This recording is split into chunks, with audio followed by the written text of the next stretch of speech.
This is probably the closest to pure collaboration Wilco has ever gone. This is the record that needs to take the band to another level. Jesus, don't cry. When we delivered the record, we didn't hear from him for like 2 weeks. You can rely on me. We thought that was probably not a good thing. Okay, welcome to Rock Docs, a podcast about music documentaries, brought to you by Treble Media.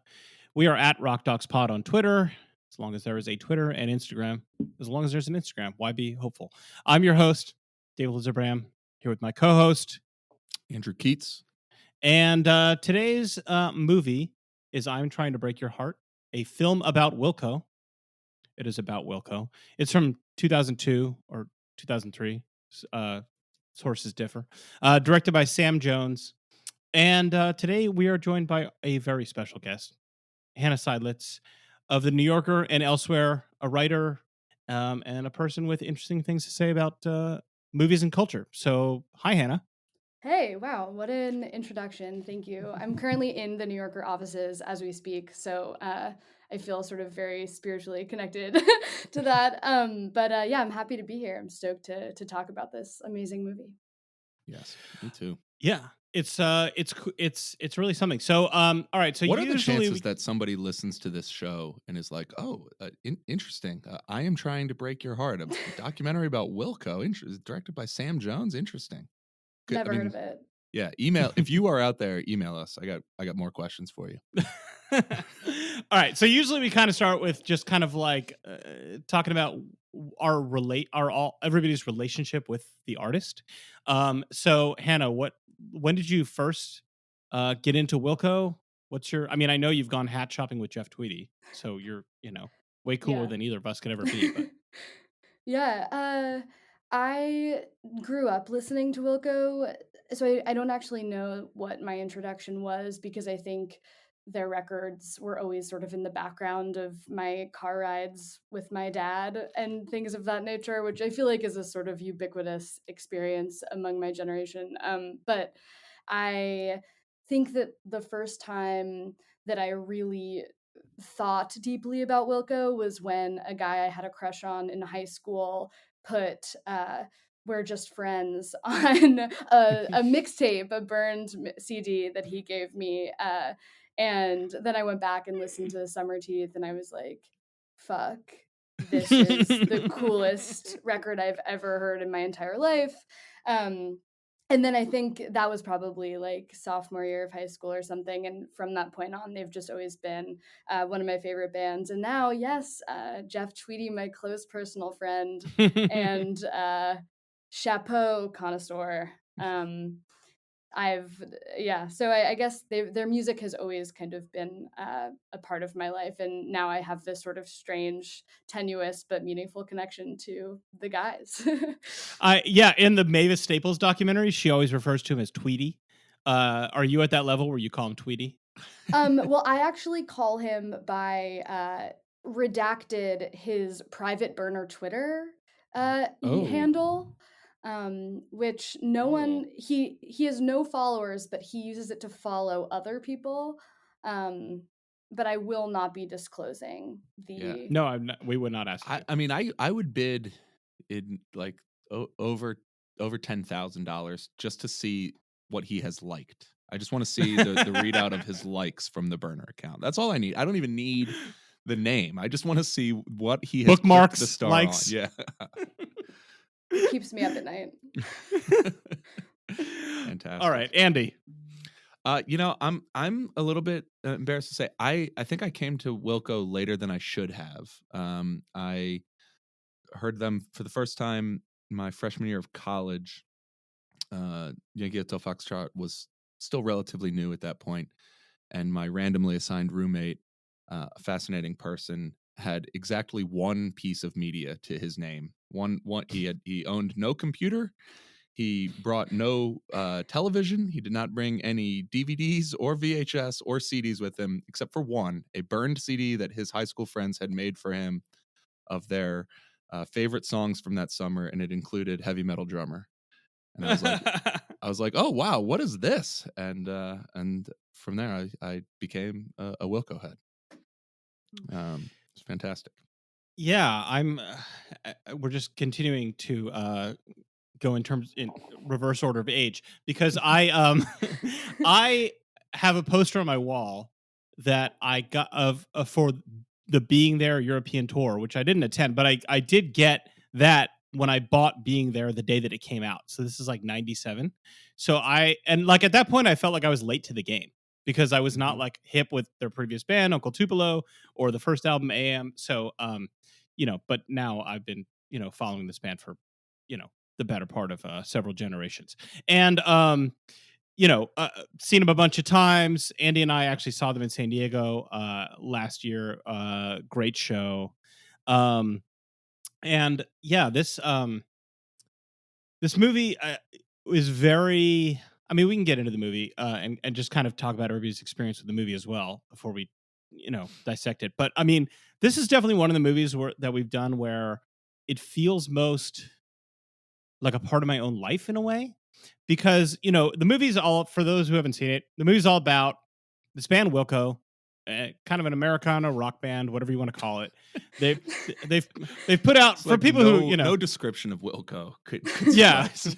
right, okay. At this point they've put out 3 albums which were commercial, critically adored, commercially not performing very well. They're playing, good sized clubs, basically, but have a nice reputation. And they make this album, Yankee Hotel Foxtrot. The movie is like about the making of the album, and then what happens is we'll get into all of it. The record label doesn't accept the album.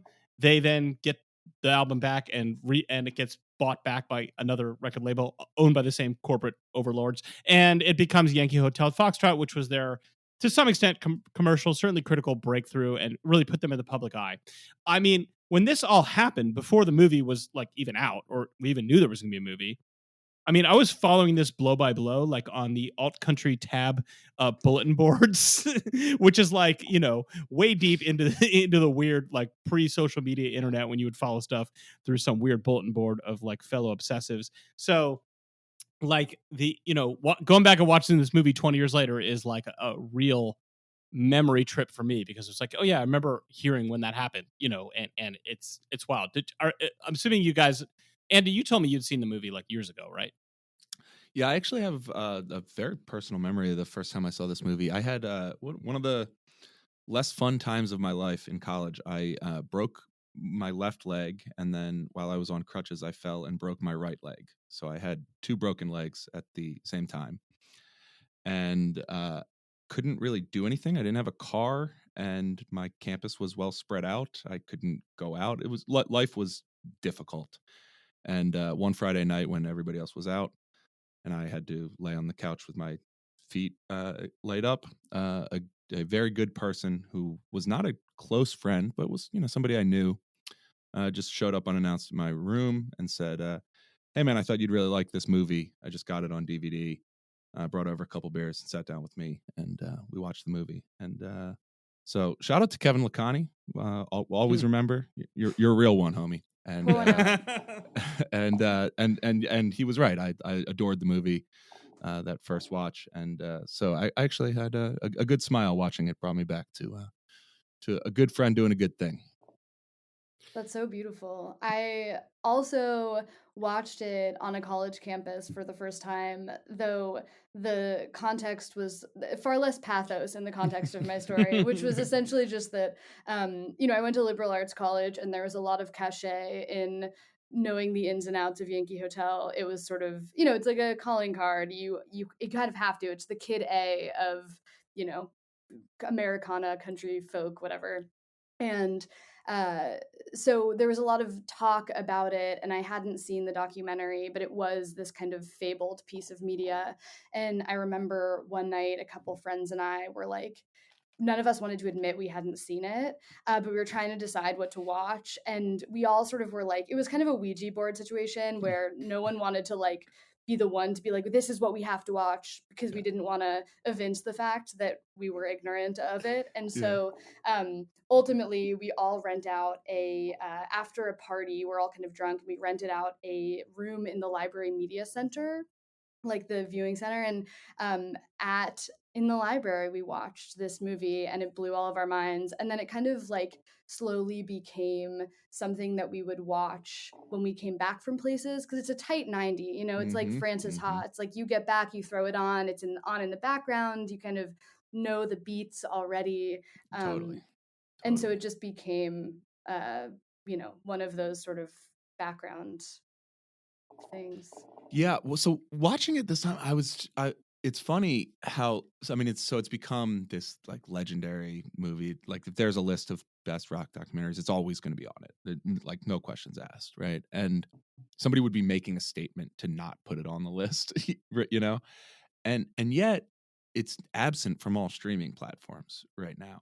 And not only is that odd in like a world where like everything is at your fingertips if you want it, and this like universally beloved thing is difficult to find, basically, it's also like this movie, when in the DVD era, when people had DVDs, like you couldn't go 25 feet on a college campus without running into a copy of I Am Trying to Break Your Heart.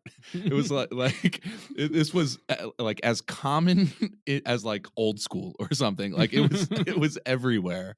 And it's just so funny that now like you kind of have to put a little work in just to watch it, really. So I don't know. It's I wonder if it'll ever pop up on Netflix or even Amazon Prime or something like that. But I sort of like that it isn't a little bit. I like that you got to work for it. Hannah, are you generally a person who watches a lot of music documentaries? I mean, obviously Andy and I are, because we have nothing better to do with our lives, but just in general. Yeah, I mean, anytime Todd Haynes makes one, I'll, you know, Sure. the first night they're in theaters, I'll be there with my popcorn. But yeah, I feel like I've seen the big ones. You know, you watch The Last Waltz over the holidays. I also feel like every band that growing up I had a sort of like monomaniacal hyperfixation on. So like the Beatles and then Dylan. Like I've seen all of the documentaries about the bands that I have loved, and then the ones that have reached critical acclaim, I guess. But it isn't. I wouldn't say that it is the first genre of film that I gravitate towards on a Sunday morning deciding what to watch. You know, but I do love them when they're good. So maybe we can situate Wilco a little bit at the time this was made. I mean, my memory of the time was that, you know, there was this alt country thing happening. There's all these bands and artists. So, you know, maybe Wilco was maybe considered like the first among equals. But I mean, you also had, you know, Whiskey Town, with a person who shall remain nameless. And you had, you know, the old 97s. I was huge into the old 97s. Still love them. And Alejandro Escovedo. And you had like the kind of renaissance of Guy Clark and Johnny Cash and some of those classic people. Emmylou Harris. Sun Volt. You know, yeah, well, you had Sun Volt, of course. Right. We have Jay Farrar. Yeah. Yeah, exactly. So so they were not like, I don't know if they were like kind of stuck in a sort of ghetto of these kind of bands where you just couldn't, you know, they were not like, Andy and I spent a lot of time with various Woodstock 99 documentaries, right? And that's like approximately the same time as this is kind of happening. And, you know, they were not even in the conversation about, you know, bands that were huge at the time, like the Limp Bizkits and Korns of the world, obviously. You know, it's like I don't think anybody was looking for Wilco to play that festival. And then like likewise, we recently watched Meet Me in the Bathroom, and it, you know, it was all about like, well, all the bands are shitty, and then here come the Strokes and, you know, etc. to reinvent rock and roll. But Wilco, of course, was there the whole time. You know, they're just there making the Yankee Hotel Foxtrot, and nobody seems to notice. So like, but like that's kind of at the time. I kind of wonder like where they're, I don't know how that's looked at now. Like meaning like, do people who are kind of catching up with Wilco and all these bands now, like, do they even think of them in the same context as the bands that people like me who were listening to Wilco at the time were into? Or is it just like they're just like a band that's been there forever? I don't know. Hannah, I'm interested in your perspective on that.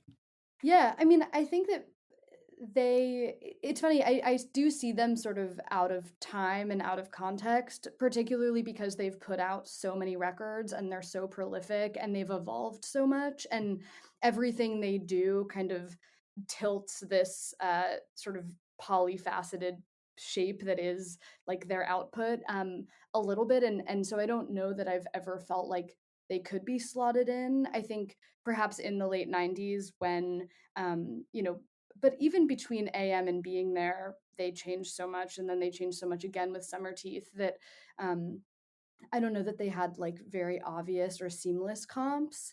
And then, yeah, I think because they've just been around so long, they don't really fit in a historical period necessarily. And I think that they have become such a household name, though it's sort of unfortunate that they've now begun to assume the dad rock moniker, which feels very pejorative. And but I guess I don't know. The same thing happened to Radiohead and whatever. So, but it's like Jim O'Rourke produced like mixed this record, and is Jim O'Rourke dad rock because is Sonic Youth dad rock now? I don't know, but I think that they sort of eschew easy contexts.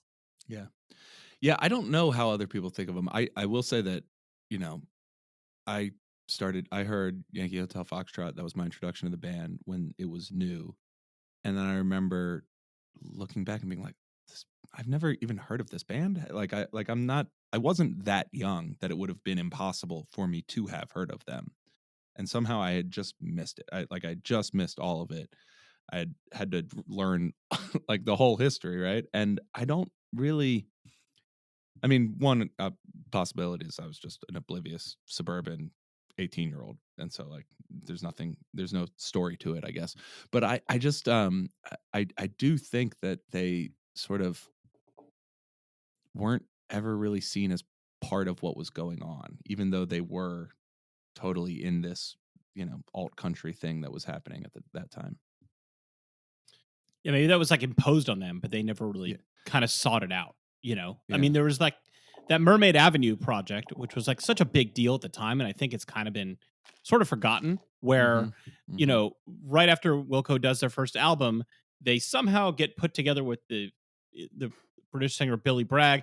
And wait, is he Irish? Should I just like either one way or the other? I've insulted an entire country. So he's come from at the me. United Kingdom. Well, but I don't know. You're really going to upset the Irish by even saying that. Okay, so that's actually worse. Yeah. Now you've dragged yourself. He's a European. Anyway, yes. Yeah. Anyway, so what the project is? They put out 2 albums where they found these like lyrics that had been written by Woody Guthrie, but were never set to music, and then they collaborated. Wilco and Billy Bragg to like put them to music and sing them, and like these albums, like in my world, like everybody especially the first one, everybody had it, everybody knew those songs, and so that was really, and apparently like Jeff was kind of even uncomfortable at the time, like why are we singing these like kind of Depression era type songs, like is that really relevant to what's happening in like 1996 or whatever. So I guess they're always kind of pushing against that easy categorization, or didn't want to fall into a slot, which I mean I think was a risky move, but I guess maybe it in the long term it paid off. But I think we should just kind of roll through the movie. So Hannah, you want to just kind of give us I mean I set it up a little bit, but like if somebody hasn't seen this movie, like what are they in for? What's this all about? Yeah, so I think the first thing to note that sets it apart from a lot of other music documentaries, though puts it sort of directly in line with Don't Look Back, is that it's black and white, shot on 16 millimeter, and has this sort of anamorphic fisheye kind of stretched look that makes the close-ups really intimate. And it has this sort of rugged mumblecore energy. It almost feels like it could have been like an early Alex Ross Perry like student film or something. It has this sort of, we're in a city, we're sort of seeing buildings and people interacting in rooms and rapid cuts.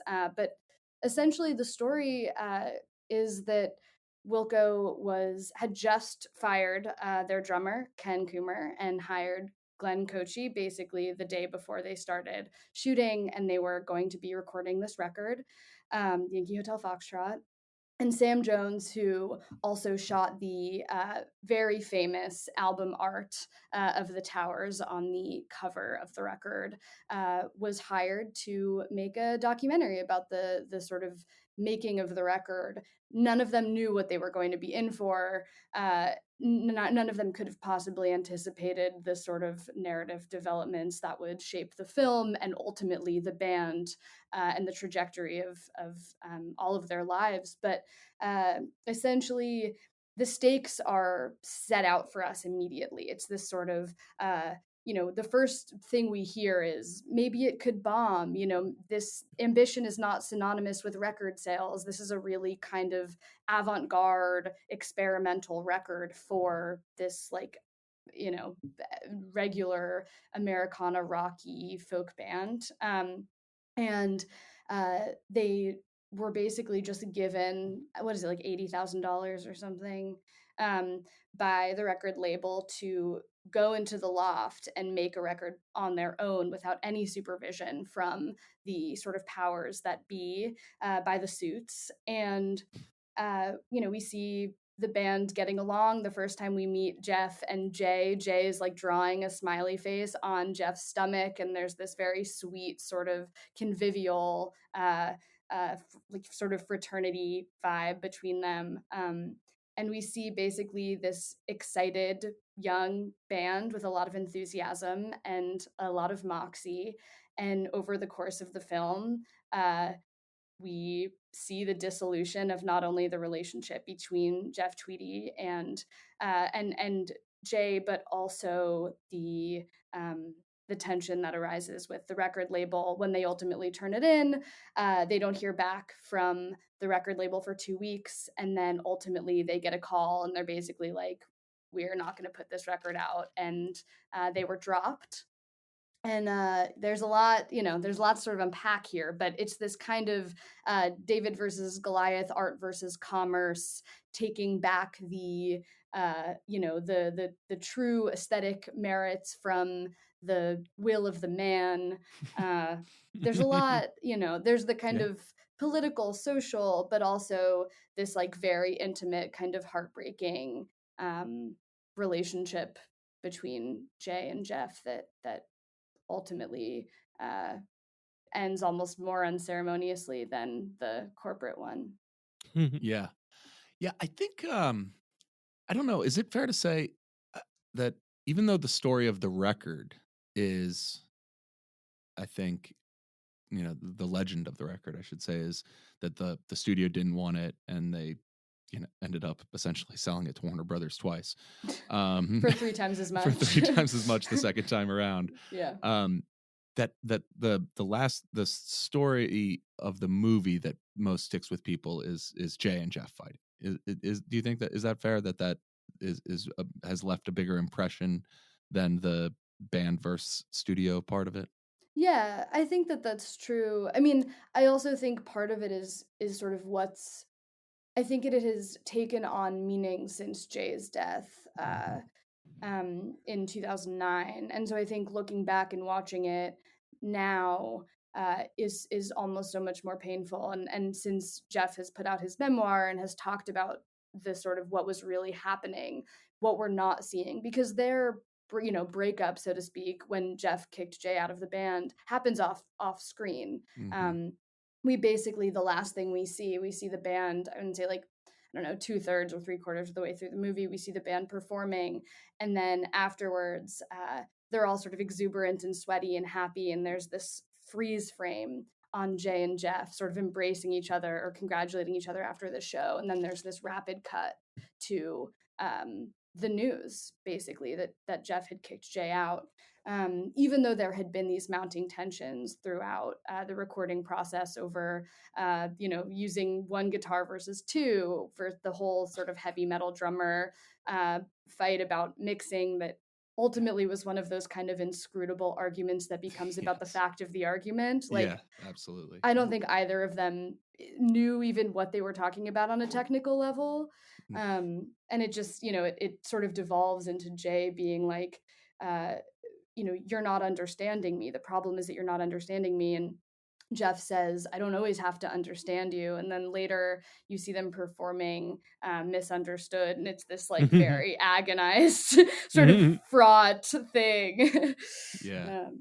So I was telling David yesterday that this was watching this movie for this episode was the first time I'd seen it in 10 or 12 years. So it had been a while. And for the first time, I realized there actually just is not much of Jeff and Jay fighting. In my mind, it's like a painstaking amount of incessant fighting. And really, it's like two disagreements. There's the mixing of heavy metal drummer, and Jay liked it when they had the two guitars on it. It felt good. And Jeff was like, well, maybe no. And it's wild how much in my mind it was like physically painful to watch them fight and disagree. And that when you watch it and you're like, it's kind of two inconsequential arguments, that like the entire story of these guys being like unable to live with each other is just two inconsequential arguments that if you've ever worked with somebody, you can totally imagine having those arguments. And like being on, at least I'll speak for myself, I like, as hard as it seems to work with Jay in that one argument, I also am sitting there going, like, I've been that guy in an argument before. I have totally been that guy in an argument, and I realize now that like that would have been insufferable to deal with. You know? Yeah. Right. I mean, I was saying, like, Andy's a award-winning journalist, and he works in a newsroom, and I bust his chops because it's true.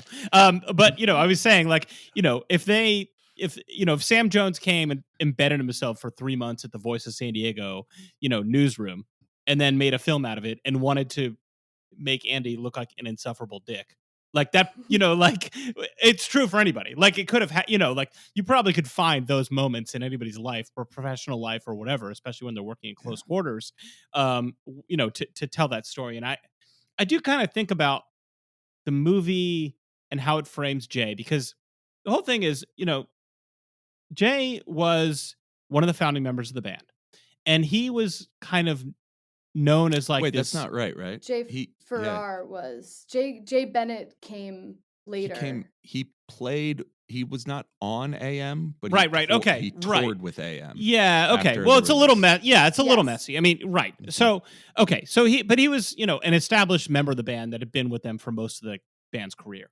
But he was kind of stuff. All the yeah. I mean, Summer Teeth. Like, I mean, that was like a lot of Jay in Summer Teeth, especially, and it was and he was kind of known as this like sort of musical genius, right? Like Jeff Tweedy is, you know, this like a charming, charismatic, kind of like almost folk singer, but who has this like these musical ambitions. But you know, nobody is ever describing Jeff Tweedy as like the most technically, you know, stunning musician of all time, or, you know, like that's not his thing. He surrounds himself with like incredible musicians. And that's not a slam on him. Like that's to realize primarily his vision. And Jay was like known as this guy that had like the entire songbook of rock and roll in his head, like a musical encyclopedia who could play any instrument, you know, and could just kind of say like, you know, let's do kind of a Beach Boys vibe on this thing, and like would walk over to the Mellotron and give you that vibe, you know, like he had that kind of reputation. And so, you know, you can see how for somebody like Jeff, who didn't want to just be like a guitar strumming folk singer all the time, although there's that part of it, him, where that's appealing to have these collaborators who can, you know, realize this grander vision. But I don't know that the movie, like if you just watched the movie and didn't know the story, I don't know that you would get that. Like you get that Jay, like clearly he's a talented musician. I mean, you hear him playing and he's good and whatever, but like it doesn't really, they don't pick moments to show that I can think of to show Jay really in his prime or really transforming something, unless you know, oh, well, okay, like obviously that's what he was doing. But you know, it just seems like he's kind of a member of the band and he's working with Jeff, and then, you know, they get into these arguments and I don't know. It always kind of sat a little funny for me, just how, you know, I mean, you make a movie, we talk about this all the time, you're sculpting a narrative, you know, it's not just like a security camera, you know, and I don't know, but I mean, I guess that's the story of the movie. Like, you know, I guess, you know, it's like you said, it's a 90-minute movie. We always want these things to be longer. And, if it was like 9 hours long, like Get Back, maybe we would get that full breadth of everybody's contribution. But I guess you really can't just can't do that in a theatrically released movie like this. Yeah, but I mean, I think in the movie's defense, or at least to its credit, I think one of the things that it does very subtly illuminate is that it wasn't that they were having all of these horrific arguments, because Jeff is a kind of, I mean, at the time Jeff was still using and wasn't sober yet, and was dealing with which is, there are a lot of things that are interesting to me that aren't in the film, and Jeff's addiction is among them.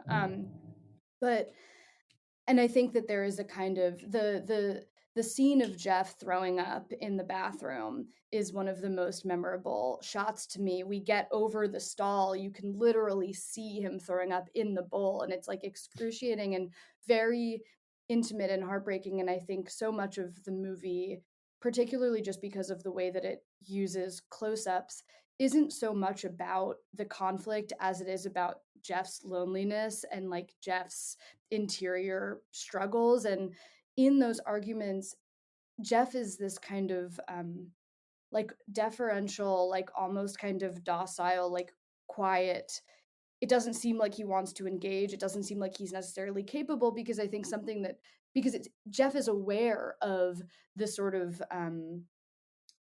gap in their virtuosity musically. And Jeff is very aware of his strengths. He's this kind of Lucinda Williams, about the poet Frank Stanford, once said that he was exactly her type, because he was like a poet on a motorcycle, this sort of like blue collar, rugged, masculine, but also very sensitive. And that's Jeff Tweedy's thing. Jeff Tweedy is a poet on a motorcycle, symbolically. And I think that the film does a really good job of capturing that, and of capturing sort of Jeff's fragility. And even in the beginning, you see him, recording, and it's like there are all of these really intimate, almost uncomfortable close-ups on him Yeah, the part that I think that establishes that really well, and boy, another thing that had loomed so much larger in my mind as a part of the movie than it actually is, just in screen time, is the like backstage meet and greet with in his concert in San Francisco, and where he comes off as it's very relatable. Jeff does. Jeff Tweedy. He plays a solo show. The film crew goes with him. You see his concert. You see him being affable and funny in all the ways that he typically is on stage. He's like, the first ballot Hall of Famer of stage talk. Always has been. But then he gets backstage. He's not on stage anymore, and he's got to meet these people.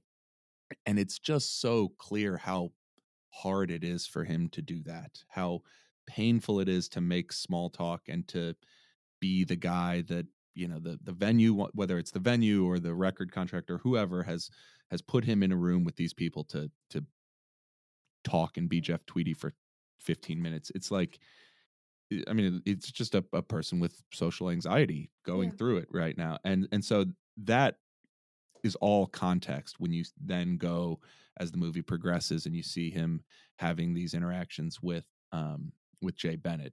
We've already seen him be very vulnerable, and there's no moment where Jay Bennett gets to be very vulnerable to establish what's going on his side of things.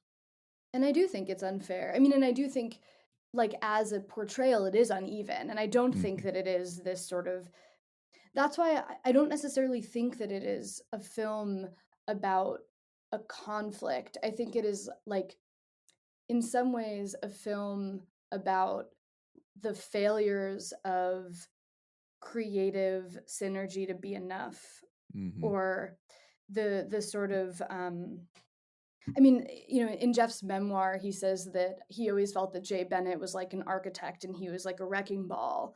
And that was a really sort of fecund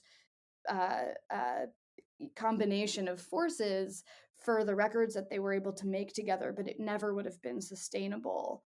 And I think it's the sort of fractured, kind of scuzzed up, messy nature, or like the sort of sort of alienating, disorienting, industrial feel of the record is like this distillation of their friction.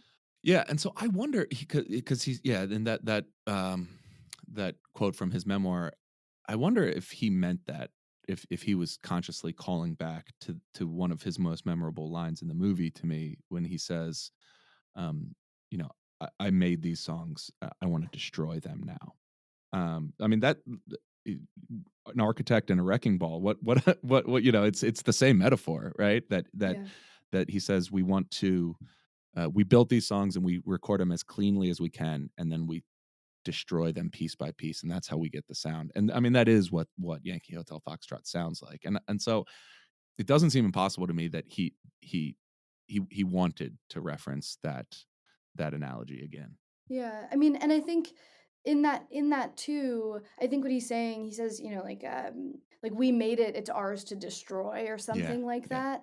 And that line also felt so sort of he's talking about the band, right? Exactly, for the band and for their relationship. And what I do love about the film is that it really does, without too heavy a touch, seamlessly integrate all of these sort of things that they're talking about, the music that apply to their relationships and back. I mean, there's the devastating scene after their split when you know, they're talking about how Jay Bennett now basically has to rebuild his career from scratch, which does feel like a sort of sympathetic and honest look at the aftermath for him. But there's the scene of him playing My Darling on stage, and you know, it's a song. It's like I think of it as a Jeff song, but to hear Jay Bennett playing it solo, there's the line that says, you know, we made you, my darling, and like we were a family. And it is so clearly about the band in that moment. And it doesn't feel, it never felt cloying to me or treacly. It felt very honest, because I'm sure even in that moment, like diegetically, that was his reality. When he was playing that song, he was thinking about his relationship with Jeff. Yeah, I mean, and it's so, that moment, it really does, you know, is the moment of most sympathy for Jay, because it's so moving that you see him playing, you know, I mean, you really just only see him on stage, but you can tell from the context that it's a tiny club. You can hear like the conversation kind of people and like the clinking of glasses, you know, and it's like the guy's going all the way back to, you know, starting over. And meanwhile, you know, elsewhere in the film, you get Wilco playing, you know, like huge a free concert in Grant Park with thousands of people there, you know, and he's not there, you know, or he's not going to be part of that anymore. So I guess, well, I'll say here, because it's relevant. So I watched the Jay Bennett documentary. Did you see it, Hannah? I was going to ask. I read the New York Times piece about it, but I never saw it. And I was going to ask if either of you had. Yeah, we should consider doing an episode on it at some point. It is good. But so among the things that it brings up, it very much, I mean, no mistaking, it wants to set the record straight. That is like very much part of its intent. But so like one of the things that it says is like that they have this close up on Jay in that concert, and you can't see that like he's actually playing in a pretty big venue and it's packed. Oh, okay. Shit. Oh, the magic of filmmaking. Yeah. You pull the the veil over from our eyes. Yeah, and I can't remember who they said played before him, but it was like a legend, and it was like a kind of like an impressive bill. That it was like a really good show. One of the other things they say is that the editing and it plays with chronology, and that Jeff throwing up in the bathroom is made to seem like it happens like right after his argument with Jay, and actually it had happened like 3 days earlier, and was totally unrelated, and him and Jay were getting along well that day. I mean, Jeff does say after he throws up, like, "Oh, I throw up every time I have a migraine. I used to throw up all the time when I was a kid." So, you know, but it doesn't. But it sort of like suggests that maybe they're like Jeff's the one who's going through it right now, you know, and right. It's So sort of I an mean- auto-fictional Yeah. embellishment. Right. Yeah, I mean, I don't like. I mean, we've talked about documentaries that have, you know, different relationships to the truth, or sequence of events and things like that. I mean, look, this is a movie where the Jeff Tweedy is the protagonist. He's the main character, Yeah. so everything is going to be in relation to him. And I think, I think it seems like Sam Jones created a story that accurately portrayed Jeff's emotional state through this period of time. But you can't, in 90 minutes, with absolute fidelity to the truth, always perfectly capture that in a 90, in a film. It's just, and basically, and you have what you have. Obviously, when you have a documentary, we always talk about that.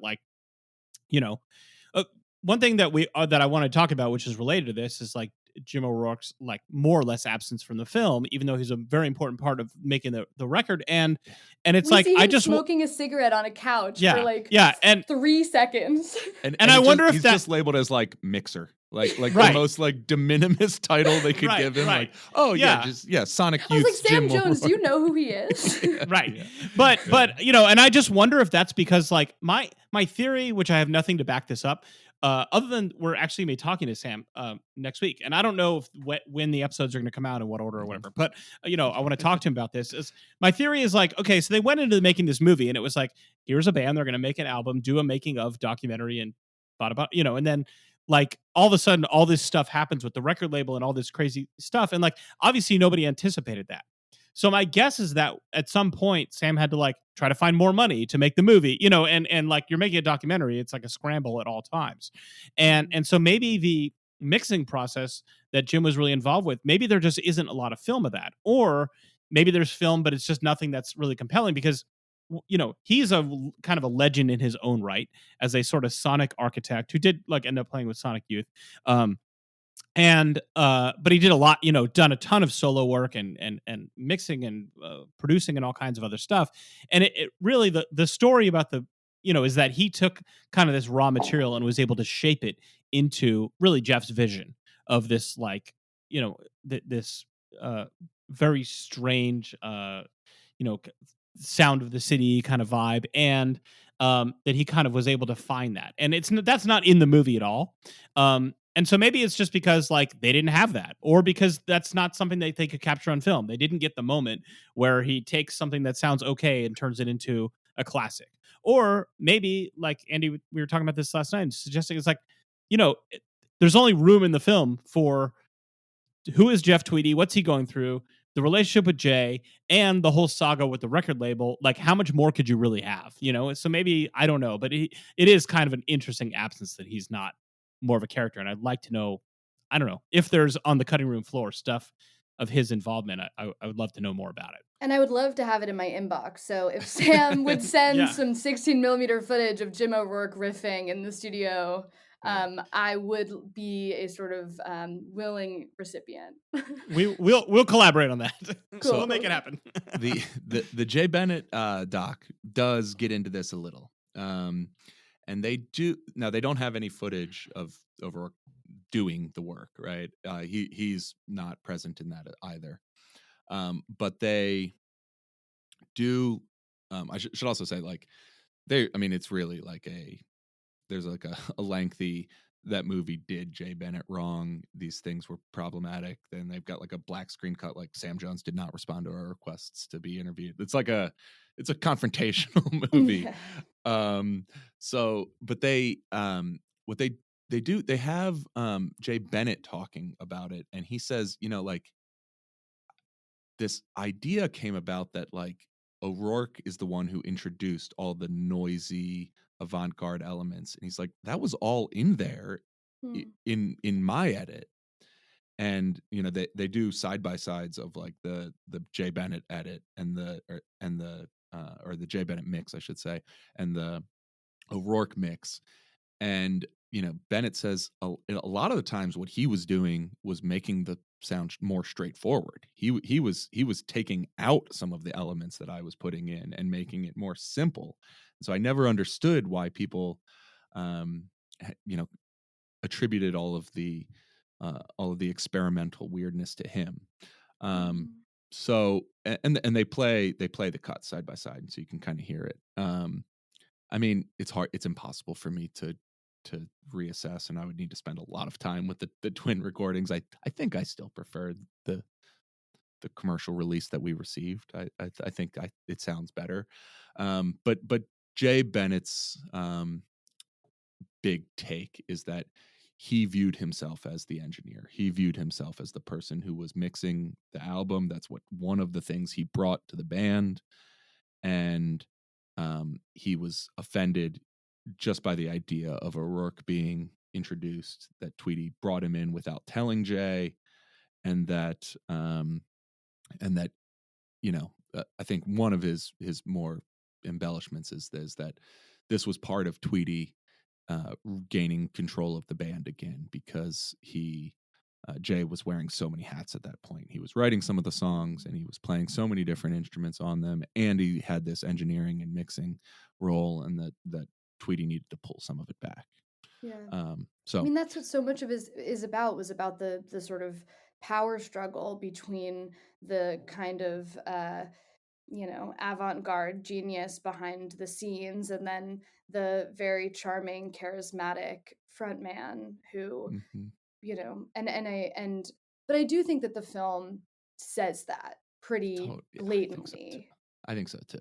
I mean, you can you see Jay being the guy who's futzing with everything. He being the technical guy, it's not like he is in fact futzing. A lot of futzing happening. He also has this energy of the kind of he has the casual virtuosity. He's always smoking a cigarette while he's on the keys. He's noodling on the guitar. He also has that crazy, he's shredding in the solo when they're all on stage. And then there's this moment where I almost felt nervous for Jeff. There was some kind of when Jay was playing the guitar solo, I was like, he really is that good. He really is the kind of and it's funny because ultimately Nels Cline would join the band and is one of our greatest living guitar players, and but they needed it, when Jay left. I think the fact that Nels became such a huge part of Wilco actually speaks to Jay's importance, because that's how big the lacuna was left behind. Yeah. Well, I mean, the way I think of it is that Tweedy's just always had a counterpoint. In Uncle Tupelo, it was Jay Farrar, and then right away when Wilco really takes off, it's Jay Bennett, and then as soon as Jay Bennett leaves, it's Nels. There's never been a time where it's just the Jeff Tweedy band, even if, for better or worse, that's how a lot of people see Wilco. And then and also there's always been kind of a feud too, right? Going back to Uncle Tupelo, he famously didn't really get along with Billy Bragg all that well. So but now that said, none of that history is in this movie. None of that history is in. There's no Wilco history in this movie at all. I think part of it is they could take it for granted at that point, at least given the expectations for the record, that a lot of it could go unsaid. But it is true, it's not in there. Yeah, it's not really intended to be again, if you know nothing about Wilco and you throw this movie on, you're not necessarily going to know that stuff, and you might not even know from the beginning of the movie what's going to happen with the whole record label thing. I feel like if they made this movie now, it would kind of, or if a less maybe sensitive or different kind of filmmaker made it now, it would start with the record label dropped them, record scratch, you know what I mean? And then what happened? And then you go back and you see the whole process. But here, they just let it unfold a little bit more naturally. And I mean, I think that works. But again, I'm coming at it as a person who already knew the story, the TikTok from the beginning. But that kind of does remind me a little bit, we've done a lot on the first half of the movie, but I do want to make sure we spend some time so this recording doesn't go longer than the movie itself, which we are known to do. But I could be here all night. Which we did for Get Back. I'm you get me talking about Wilco, I'm not leaving. It's all right. Yeah. But I do want to spend some time on the second half of the movie, which is really the the David versus Goliath record label stuff. I mean, how do you guys think that holds up I don't know, dramatically at this point. Coming into it knowing basically how it turns out. What I was struck by this time around was like, it's so funny how like, David Frick is gets like a lengthy period to talk about the music industry and like, how bullshit it all is, right, basically. And boy, if anybody knew how much worse it was going to get for the next 20 years, right? Like there's another version of this where it's like, holy shit, man, they used to give people $80,000 and then if they didn't want the record, they'd just give you the record back for free and let you go sell it again. Like it's very funny how much worse things would get to the point that it seems now I'm like, man, these guys had everything going for them. Yeah. Well, there's a scene where he's saying, where Frick is like, everyone's so impatient. Like, you need everything so instantaneously. People are like on their cell phones saying, "I'll be there in 5 minutes. Just be there in 5 minutes." And I'm like, I truly felt like, what? Like I was like, there's an 18-wheeler right behind you, looming. Yes. And I was like, it is cultural Armageddon out here. Like it is gonna, it is, and so it did feel sort of ironic, I think, in that capacity, just that the things they were bemoaning would be so wonderful to people making records now. And I think, the one thing that kind of struck me was that I almost, even though I knew how it was going to end, I almost wanted it to not end with, like, when Jeff goes back into the recording to the studio offices to sign with Nonesuch, and you have this sort of scene of him sitting around the table with the lawyer and with Tony, and he's like signing things. There was part of me that felt sort of deflated by the victory of the corporate world, like the fact that they did end up back with another record label in the same imprint, in the same sort of multinational conglomerate, and that there was something kind of bleak about that, because they did put the record out. It started to get leaked and then they put it on their website for free, and that was like so anarchist and badass and cool. And so there was a part of me that was like, even though, inevitability of history, I know that this is how it ends, like, damn, and at the end they're saying, that was the real coup. Like, we staged such a coup that we ended up making 3 times as much. And I was like, but now it's about the money again. And like, you guys have been shaped by capitalism. Yeah, it was interesting. I did want to say that, like, they didn't at all tell you that, like, that, how this was being viewed by the outside world. And then the fact that they leaked this on the internet, that was like a big deal at the time. And it's just not part of the movie. And they also like have a little restraint. And maybe it's just because the movie came out not that long after the record did. There's like, you see them signing, Jeff signing the deal. It kind of implies that like Jeff is like Wilco LLC or something, right? I mean, he's the one signing. The other, John Sturratt is not there, doing that kind of work on behalf of the band.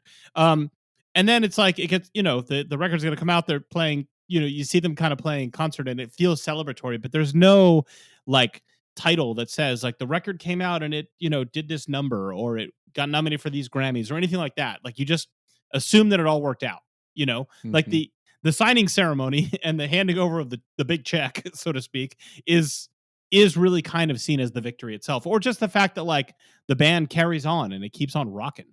Like, I guess that's kind of part of it too.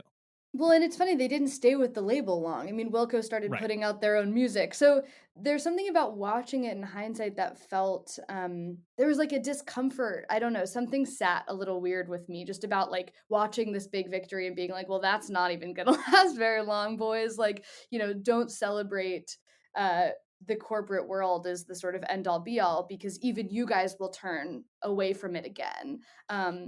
But something I really did love about the ending is that, because this is ultimately a movie about Jeff Tweedy, that we get to see Susie and Sammy and Spencer, and we get to see Jeff being a dad. And there's a very sweet moment where I guess it's probably Sammy playing because he's younger. It's Spencer. Mhm. Spencer. It is. Oh my God, Yeah. they're so young. That's crazy. Who but now yeah, like, plays drums with Jeff Right. Tweedy on that song.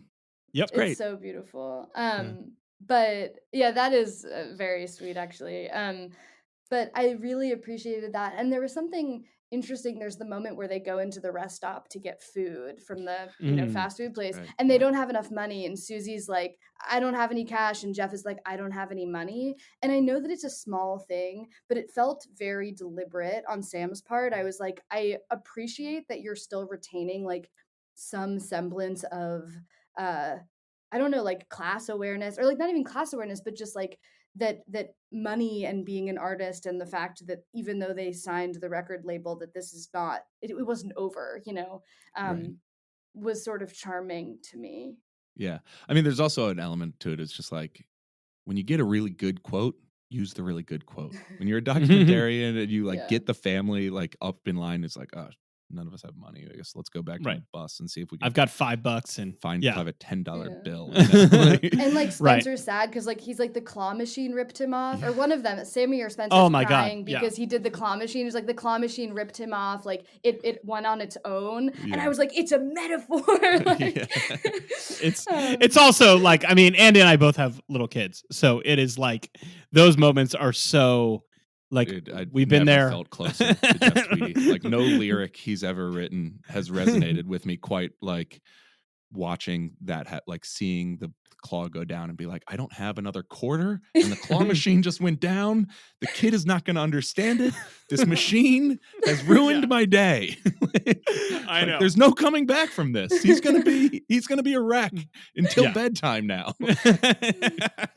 Yes, I know. Devastating. It's beautiful, but that I wanted more of that. I wanted. Well, so I- David, you always say that we always want more, and I always want more. And I gotta say, I'm here to say it for this one. It's a I do tight not 90. want. I do not want more. I don't want one more minute. I want exactly this movie. It is.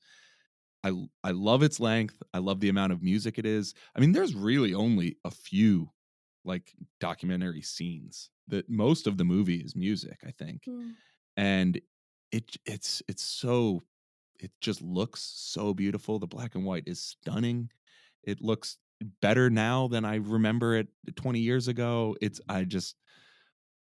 Nope, 92 minutes would be too long. I wanted Yeah. exactly what it is. No, it does look amazing. I mean, one of the things it has, there are some of those shots because he used the kind of like unconventional framing in the interviews, and sometimes rather than interviewing people, he had them on the phone. I thought Mhm. that was so great.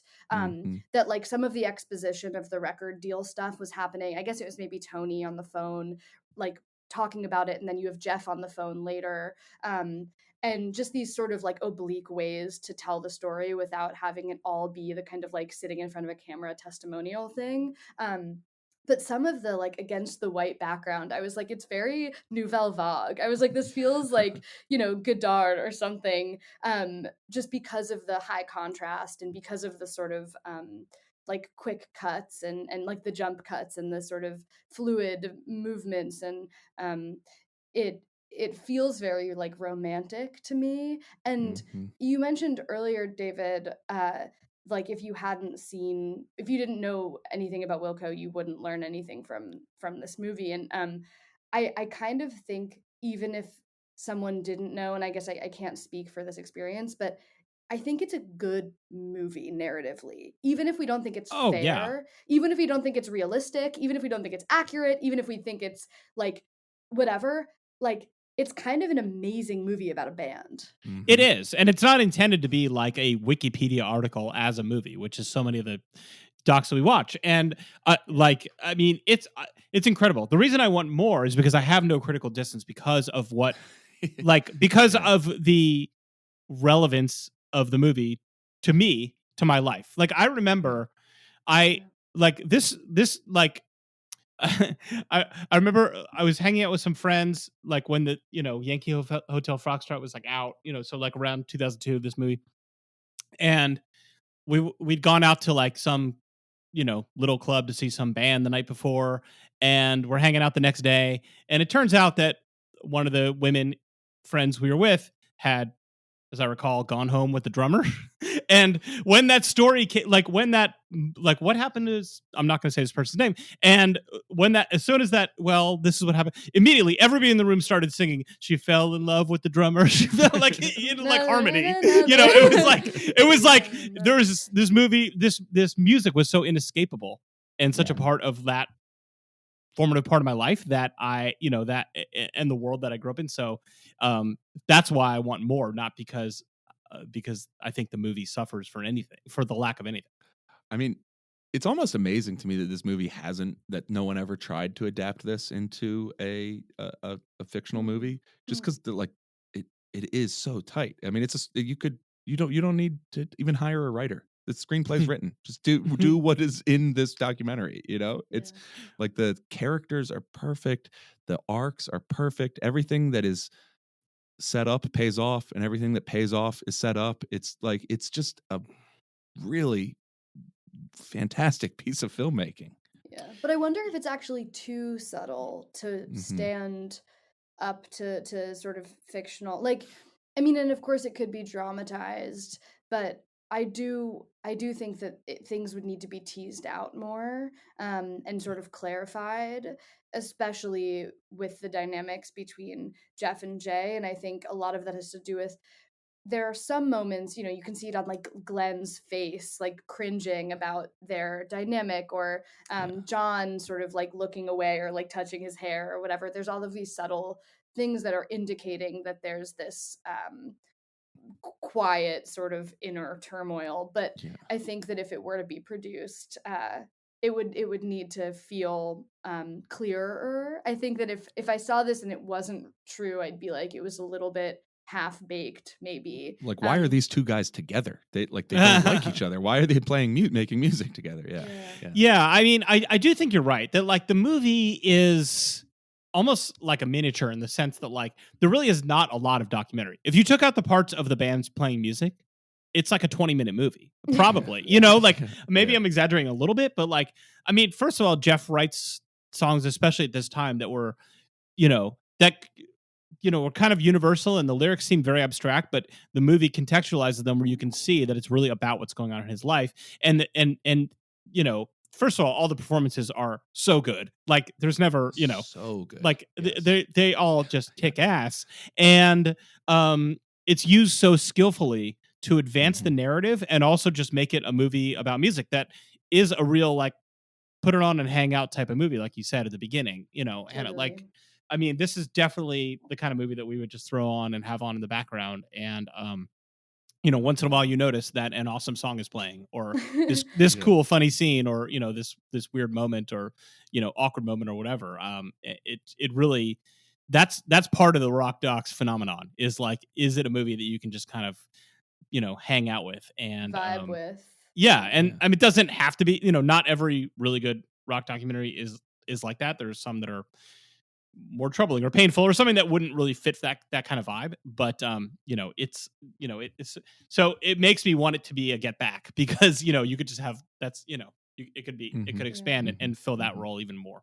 It's like I want to see them more. Like, it's of course Right. I want to live I want to be a fly on the wall. Like I wish that I could have experienced that entire process, because I know that there was so much more that actually was so much more intense and that was left out. And I know that there were some really excruciating fights between Jay and Jeff, and there were really painful moments. And,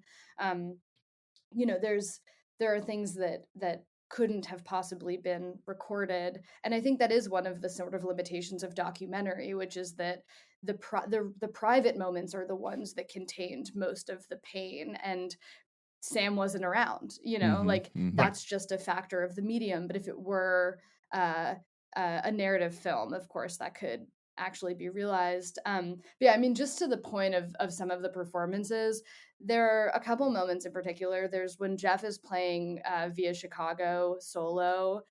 I almost cry every time. It is so like painful and beautiful, and like even just the way that it's shot, and he's sort of silhouetted, and you can see the audience, and he feels so lonely. Like there's something just so like, and that's part of it. It's like Jeff as a character, he's now like America's dad and this like very lovable character. But at the time, he was like this like young, struggling. I mean, I also do think he's kind of a genius, even though Jay Bennett is the like whatever. I think like Jeff's songwriting is unbelievable. Oh yeah, no doubt.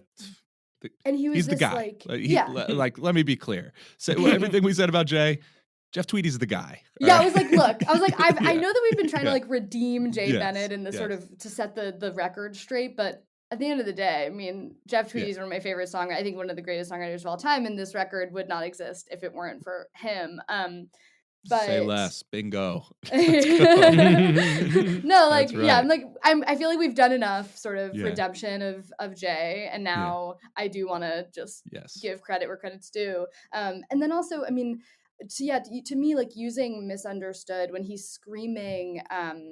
There's the scene. It's like right after I wrote it down. Oh yeah, when he's screaming nothing at the end of "Misunderstood," Right. It's right after he says something about like multinational corporations or whatever, and then you see him like fully doing his like punk, like losing his mind, and even that to tell the story of like this band kind of returning to their roots and sticking to their punk mentality and being like, no, the kind of uncorporate, uncommercial stuff is the most meaningful, has the most pathos, has the most grit, like sounds the best. And then using Reservations, makes me it's devastating because I know, I mean, he talks about the fact that Reservations was about Susie, but in the context of the film, it really does feel like it's about the band moving forward. And it's, I mean, one of the saddest songs ever written, I think.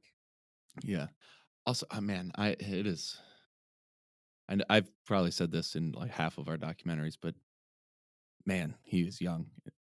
Seeing it just like, oh yeah, he's so finding himself. I'm so used to like what Jeff Tweedy looks like today. The like, like everybody's dad. Yeah, like if you if you like music, he's your dad, Right. And like just seeing him as a young guy, like even though this is the Jeff Tweedy I knew, this is when I first saw Jeff Tweedy in concert, he looked like this. And with like the first reveal of him in the car in the beginning of the movie, I was just like, oh my god, smoking a cigarette with his like SpongeBob dangly thing hanging from the rearview mirror. Yeah, and he'd been like, he looked like that. But he'd been a professional musician for like 10 years at this point. Yeah, he wasn't amazing. That young. He was like 33 or something like that. Yeah, I don't know. Yeah, I mean, he started Uncle Tupelo. He was pretty young, but still, he was the young one out of the two. All right, so there's a couple things we definitely need to make sure that first of all, I wanted to ask. So the same director, Sam Jones, he also directed the Jason Isbell documentary that just came out this week on HBO. Hannah, have you seen it or? No, I have you heard about this? Okay. I will now. Okay, it is emotionally crushing. It is like a real heartbreaker and really beautiful. I thought I loved it. Cool. So that's nominally what we're talking to him about. But obviously we're going to talk about this as well. But he also directed the Tony Hawk documentary last year, which is also incredible. Goes in the category of it did not have to be this good.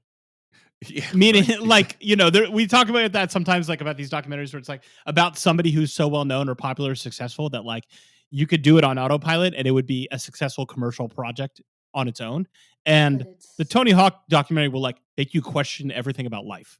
It is That's exciting because I was going to say, like, anyone but Lance Bangs making that feels spiritually wrong to me, but I will see it, and I am excited because I love Tony Hawk also, and also in a certain way feels like my dad. Oh yeah, he's another guy. Yeah, he's sort of like all of our dads. Yeah, triangulating the paternal sort of figures of America. Right, except he's my age and he grew up like down the street from me. But other than that, he's just like so all right, Andy, do you want to ask about any bands that in particular? To Sam Jones? No, to Hannah. To Hannah. Oh, it's time for our patented bit that everybody loves. Okay, yeah, sorry. We have a couple bands that we asked a lot of people about, so feel free, Free Are you form gonna ask me response. about the dead? Because Yes. we were just talking about this at the office earlier, actually. Yeah. But should I say my Lightning piece? round. Say whatever you Sure. want to say. Yeah. There's no wrong answer.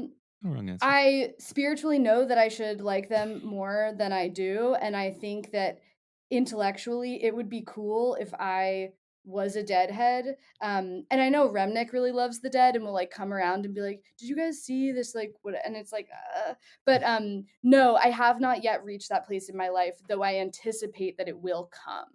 You know what might be a good way in for you? Mm. You know, Wilco played as the backing band for Phil last year. Did you listen to that? I did. I have heard that this happened. I heard Yeah. some of it.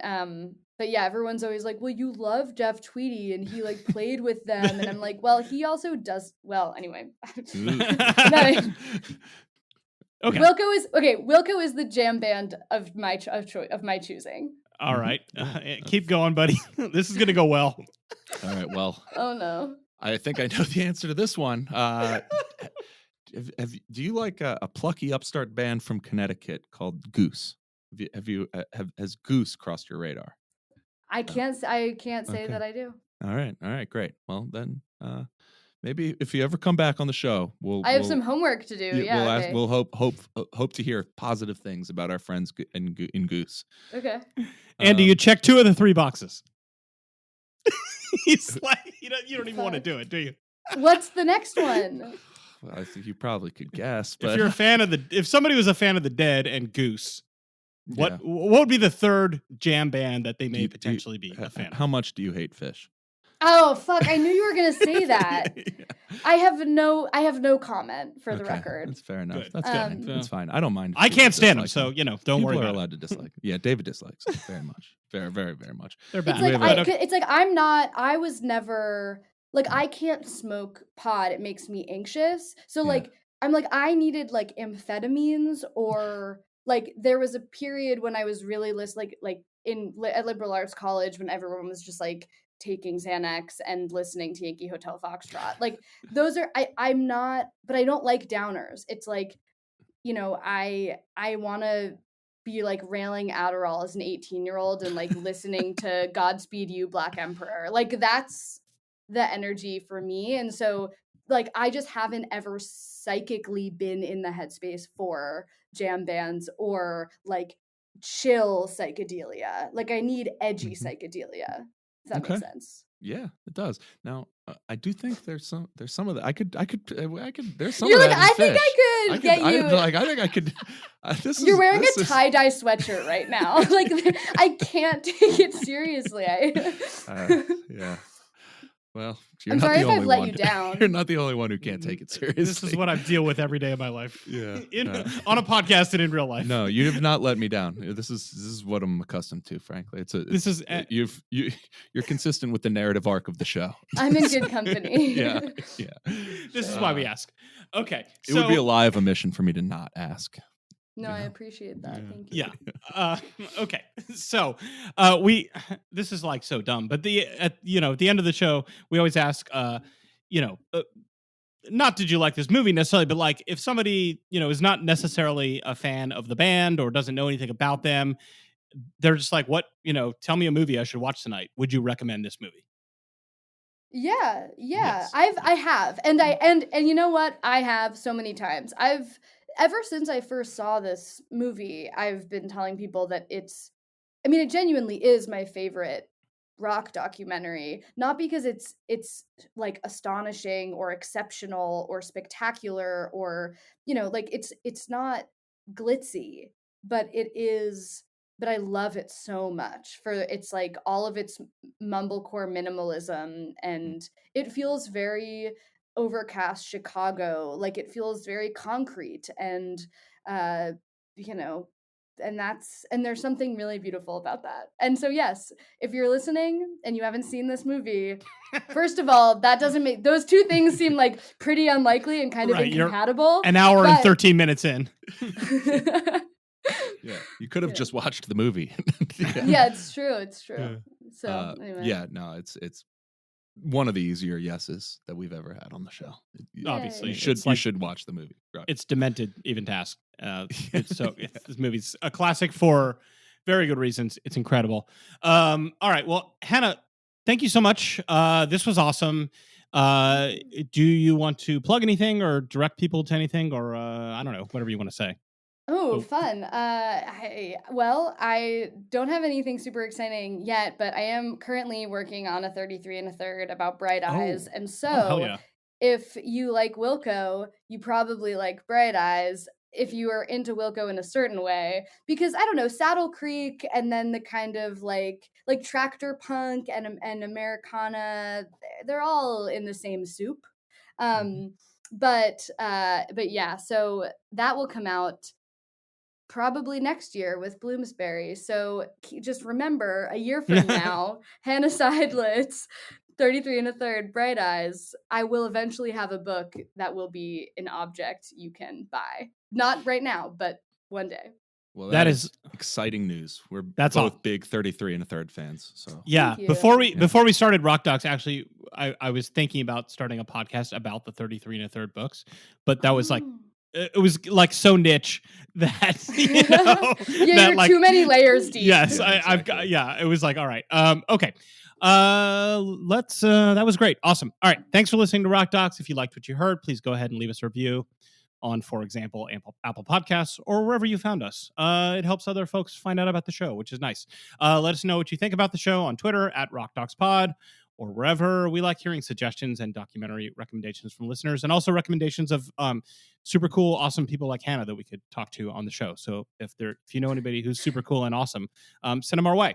Rock Docs is a Treble Media podcast. Treble is a fully independent media outlet devoted to music. You can find out more at TrebleZine.com. If you'd like to support the community of writers and creators behind Treble, please head to patreon.com/TrebleZine and throw them some money. Thanks a lot for listening to Rock Docs. They asked us to change the record. The band had felt like that's the record, take it or leave it. They wanted to know if we wanted to leave. Well, I just think we've been jerked around so many times. Why is Wilco dropped? They just say, we don't make money on this guy. I think to entertain any of their half-ass, fearful, frightened bullshit would be to compromise something that is a big part of my soul, a part of my heart. Word got out that the band were out of their deal. I had probably 30 record companies interested in signing him up. You, Jeff? Yeah. Nice to meet you. It's not a VH1 behind the music story. It's not a drugs, groupies, celebrity kind of story at all. This band's story is the music. 20 years from now, they're probably going to get more of their due than they are now.